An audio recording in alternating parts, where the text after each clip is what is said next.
The boy was born unwanted, a duke's son but illegitimate. They called him William the Bastard. At just 8 years old, his father died and left him a duchy, and Normandy descended into chaos.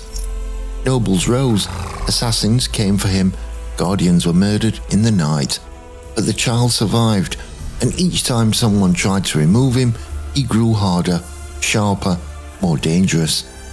He learned that power was never given, it was taken, it was seized. They tried to end his story before it even begun, but they failed. By his teenage years, William was no longer running. He had learned to fight, to scheme, to lead. In 1047, with support from King Henry I of France, he crushed a rebellion at Valdoune. It was the first moment the boy duke stood tall against his enemies, but not the last. Throughout the 1050s, his rule was repeatedly tested. He defeated rivals one by one, Guy of Burgundy, rebellious barons and foreign invaders. Geoffrey of Anjou challenged his borders and William pushed him back. He ruled with iron and calculation, rewarding loyalty and destroying betrayal.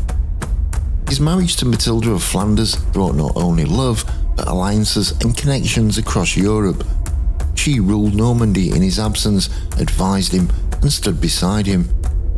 By 1060, Normandy was quiet, strong, feared, but William wanted more. Across the Channel, England teetered on the edge of a succession crisis. King Edward the Confessor had no children, and William claimed Edward had promised him the crown. More than that, he claimed Harold Godwinson, England's most powerful noble, had sworn to support him. But when Edward died in January 1066, Harold took the crown. To William, this wasn't just a betrayal of trust, it was a direct challenge, and he would answer it with steel. He gathered forces not just from Normandy, but also from Flanders, Brittany, and beyond. He built ships, assembled arms, and appealed to the Pope.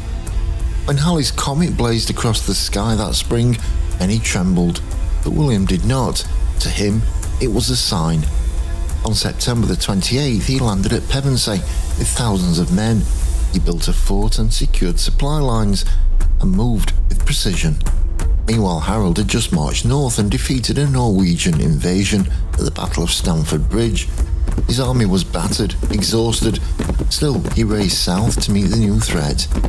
On October the 14th, 1066, the two armies clashed at Hastings. The English took the high ground, forming a tight shield wall. William's archers loosed arrows. His cavalry charged uphill. Nothing broke the line, but William adapted. He feigned retreat, lured English troops into pursuit, and slaughtered them. The battle raged all day. Then in the fading light, Harold was struck by an arrow to the eye. He fell. The shield wall buckled, and the Anglo-Saxon age collapsed with it. William didn't rush to London. He moved through the countryside, securing key towns and intimidating resistance. The message was clear. The Normans were here to stay. On Christmas Day, 1066, William was crowned King of England. The shouts of acclamation inside Westminster Abbey startled the Norman guards outside. They thought a riot had started, and they set fire to buildings in panic. The coronation began in fear, but it ended in domination. But the war for England wasn't over. In the years that followed, rebellion flared again and again.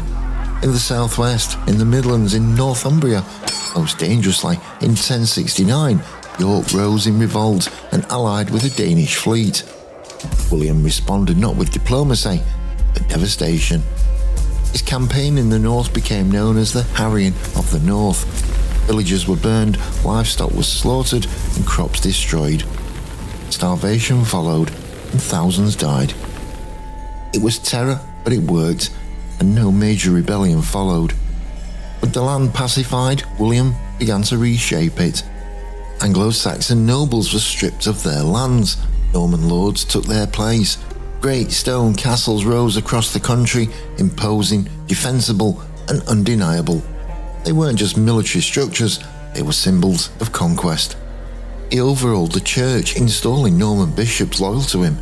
He gave generously to monasteries but ensured they answered to him and not Rome. In 1086 he ordered the Domesday Book, a complete inventory of every field, cow, pig and peasant in his kingdom. No one else in Europe had anything like it. It was a tool of taxation, of justice and of control. By the end of his reign, William had built something entirely new, a feudal kingdom not held by custom or tradition, but by force, loyalty and record.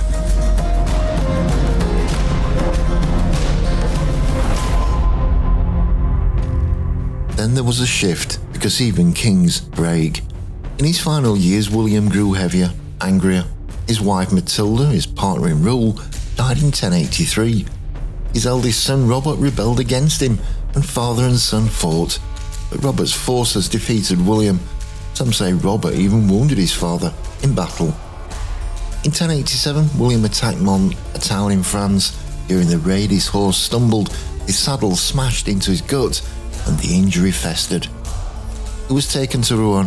He lingered in pain, unable to move, but he attempted to reconcile with God, donated money to the church, and released prisoners. But death came slowly. When he died, his court abandoned him.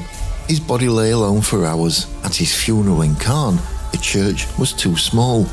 As monks forced his bloated corpse into a stone tomb, it burst, and mourners fled from the stench.